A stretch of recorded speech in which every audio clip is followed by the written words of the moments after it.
चलिए बच्चों, इस एपिसोड में हम सीखेंगे कि किसी क्लोज्ड इमेजिनरी चार्ज सरफेस की वजह से जो इलेक्ट्रिक फ्लक्स होगा वो कितना होगा।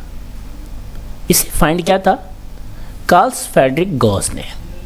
यहाँ पे आप नाम देख सकते हैं, कार्ल्स फ्रेडरिक गॉस। इन्होंने 1835 में एक लॉ दिया था जिसे हम गॉस लॉ के नाम से जानते हैं। इन्होंने इलेक्ट्रिक फ्लक्स को ऑब्टेन किया था और साथ में एक रिलेशन बताया था। रिलेशन था इलेक्ट्रिक फ्लक्स और चार्ज के बारे में। जो भी चार्ज इनक्लोज है उस इमेजिनरी सरफेस से जो हम अभी बात करेंगे उसके बारे में इन्होंने रिलेशन बताया था। इसके लिए हम इस डायग्राम की तरफ चलते हैं। जैसा कि बच्चों आपको ये एक यहाँ पे कोई सरफेस दिख रहा है, हालांकि ये तो एक रेगुलर सरफेस है बट ये इमेजिनरी सरफेस है। ये वैसे तो मैंने यहाँ सिमेट्रिक बना रखा है, रेगुलर सरफेस बना रखा है, बट गॉस के जो लॉ है, यानी कि गॉस ने जो लॉ दिया था इलेक्ट्रिक फ्लक्स को फाइंड करने के लिए, वो किसी भी सरफेस के लिए एप्लीकेबल हो सकता है। ये जो सरफेस है, मान लेते हैं इस सरफेस में ये कोई चार्ज सरफेस है जिसके इलेक्ट्रिक फील्ड की आपको लाइन ये दिख रही है। ये इलेक्ट्रिक फील्ड की लाइन से, यानी कि इलेक्ट्रिक फील्ड को रिप्रेजेंट करने वाली लाइन से हमने यहाँ पे छोटा सा कोई स्मॉल एरिया एलिमेंट मान लिया जिसे हमने नाम दिया ds। इसकी डायरेक्शन इस तरफ आपको दिख रही है और इलेक्ट्रिक फील्ड की डायरेक्शन आपको दिख रही है यहाँ पे। इनके बीच में जो एंगल बन रहा है वो थीटा है। ऐसे बहुत सारे यहाँ पे चार्ज होंगे और बहुत सारी इलेक्ट्रिक लाइंस जाएंगी। जितने चार्जेस होंगे उतने ही लाइंस जाएगी। दैट इज़ आपने पढ़ा हुआ है कि इलेक्ट्रिक जो चार्ज होता है, इलेक्ट्रिक चार्ज ये प्रोपोर्शनल होता है फ्लक्स के, यानी कि नंबर्स ऑफ लाइंस के। तो यहाँ नंबर्स ऑफ लाइन चार्ज बहुत ज़्यादा है, इसलिए नंबर्स ऑफ लाइंस भी बहुत ज़्यादा है। हम किसी एक को कैलकुलेट करेंगे और उसी से हम ऑब्टेन करेंगे। तो बच्चों, अगर यहाँ पे इलेक्ट्रिक फील्ड की डायरेक्शन ई है और ये जो ds है, इससे स्मॉल एरिया एलिमेंट की डायरेक्शन ds ये आपको दिख रही है, तो यहाँ पे इनके बीच में एक एंगल बन रहा है। बच्चों, गॉस के लॉ के अकॉर्डिंग जो इलेक्ट्रिक फ्लक्स होता है इमेजिनरी सरफेस से लिंक्ड, वो इक्वल होता है टोटल चार्ज के। जो भी टोटल वॉल्यूम है, उस वॉल्यूम में जो टोटल चार्ज है उस चार्ज के 1/एप्सिलॉन नॉट टाइम्स के इक्वल होता है। दैट इज़ हम इसको कुछ ऐसे भी लिख सकते हैं, phi equals to sigma q upon epsilon naught लिख सकते हैं। ये जो सिग्मा क्यू है ये टोटल चार्ज है इनक्लोज सरफेस। जो भी हमारे पास सरफेस है उससे इनक्लोज टोटल चार्ज, उससे हमने सिग्मा क्यू रख दिया। जबकि आप इस एप्सिलॉन नॉट के बारे में जानते हैं, इसे हम इलेक्ट्रिक परमिटिविटी कहते हैं। तो इस तरह से बच्चों गॉस के लॉ को लिखा जा सकता है phi equals to E dot d s, क्योंकि आपको पता है फाई इक्वल होता है ई डॉट डी एस। और चूँकि ये क्लोज सरफेस है इसलिए हम इसका लाइन इंटीग्रल करेंगे। दैट इज हम लिख सकते हैं phi equals to line integral of E dot d s equals to sigma q upon epsilon naught. Sigma q यहाँ पे आप लिख सकते हो, सिग्मा क्यू ये टोटल चार्ज है enclose by surface. Total charge, जो भी सरफेस से इनक्लोज चार्ज है ये टोटल चार्ज है जिसे हम सिग्मा क्यू लिख सकते हैं। अब मान लीजिए यहाँ पे जो टोटल चार्ज है उनका चार्ज का जो सम है, चार्ज का यानी कि टोटल चार्ज है वो पॉजिटिव है।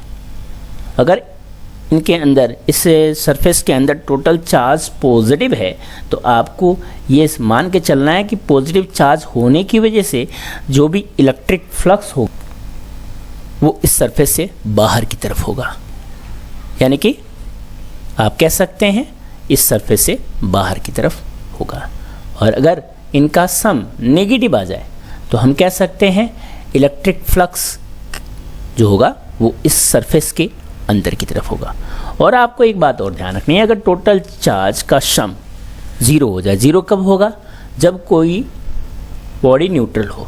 अगर ये चार्ज बॉडी नहीं हो तो इसके सरफेस के ऊपर जितने भी चार्ज है उनका सम होगा ज़ीरो। उस कंडीशन में फाई की वैल्यू ज़ीरो होती है। अब हम गॉस लॉ के लिए जिस सरफेस को इमेजिन कर रहे हैं वो सरफेस इरेगुलर हो सकता है। वो सरफेस आपको ध्यान रखना है इमेजिनरी होगा, इरेगुलर होगा, साथ में इमेजिनरी होगा। हालांकि ये सिमेट्रिक नहीं होता, बट अपनी सुविधा के लिए हम इसे सिमेट्रिक कंसिडर कर सकते हैं। ये जो सरफेस होता है इमेजिनरी होता है और साथ में क्लोज्ड होता है, और ऐसे सरफेस को हम गाउसियन सरफेस कहते हैं। गाउसीय पृष्ठ हिंदी में कहते हैं और अंग्रेजी में से गाउसियन सरफेस कहते हैं। चलिए, तो अब हम गाउस लॉ के प्रूफ के बारे में भी, यानी कि गाउस लॉ जो हमारे पास phi = E ds = sigma q upon epsilon not होता है, इसका प्रूफ किस तरह से होगा, कैसे हम इसको सत्यापित करेंगे, इसके बारे में समझ लेते हैं। हमारे पास है फ्लक्स, जिसे हम लिख सकते हैं, फ्लक्स को आप लिख सकते हैं line integral of E dot ds। बच्चों यहाँ पे ये जो E है ये कांस्टेंट है, दैट्स वाई मैं यहाँ पे कुछ इस तरह से लिख सकता हूँ, यानी कि इलेक्ट्रिक फील्ड चेंज नहीं होगा, जितने भी चार्जेस है सेम रहेंगे, बस आप सरफेस एरिया चेंज कर सकते हैं। यानी कि आप डायग्राम में वापस देख सकते हैं, इस सरफेस के अंदर जितने भी चार्ज पहले से है उस चार्ज में आप कोई चेंज नहीं कर सकते, बस आप इस ds की जो एरिया है उसको घटा या बढ़ा सकते हैं। तो इस तरह से इलेक्ट्रिक फील्ड कांस्टेंट होगा, बट ds कांस्टेंट नहीं है, इसलिए हम इसका इंटीग्रेशन लाइन इंटीग्रल कर देंगे। यहाँ डॉट है इसलिए आप यहाँ लिख सकते हैं cos थीटा। बच्चों E यानी कि इलेक्ट्रिक फील्ड, इसका फॉर्मूला आपको पता है, इलेक्ट्रिक फील्ड का होता है KQ अपॉन R²। ये आपको मैं पहले ही कंसेप्ट में समझा चुका हूँ, इससे पहले जो कंसेप्ट थे उनमें समझा चुका हूँ। यहाँ पे ds की जगह पे लाइन इंटीग्रल ऑफ ds है, तो आप लिख सकते हैं ds, और इस तरह से यहाँ cos थीटा होगा। बच्चों यहाँ k की प्लेस पे k की वैल्यू आपको पता है, k को रख सकते हो 1/4 पाई एप्सिलॉन नॉट। तो इस तरह से 1/4 pi epsilon naught and then r² है, आप यहाँ r² लिख सकते हैं। इस तरह से यहाँ न्यूमरेटर में q है मल्टीप्लाइड बाय, यहाँ लिख सकते हो line integral of ds and then cos theta, और इस तरह से आप यहाँ लिख सकते हैं 1/4 पाई, पहले आप r² लिख दें एंड देन एप्सिलॉन नॉट, और यहाँ पे line integral of ds cos theta. अभी आपने देखा हमने जो डायग्राम में एरिया लिया था वो एक स्फीयर के फॉर्म में था। स्फीयर यानी कि हिंदी में इसे गोला कहते हैं, स्फीयर, और इसकी एरिया होती है 4 पाई r²। दैट्स वाई मैं लाइन यहाँ पे इंटीग्रल ऑफ ds की जगह पे रख सकता हूँ 4 पाई r², आपको यहाँ तो एज इट इज रखना, और यहाँ आप लिख सकते हैं 4 pi r² and then cos theta, और यहाँ पे माफ़ कीजिए q छूट गया, आप q वापस रख सकते हैं। ये जो q है, q जिसे आप चार्ज कह रहे हैं, ये जो चार्ज होता है ये टोटल चार्ज होता है।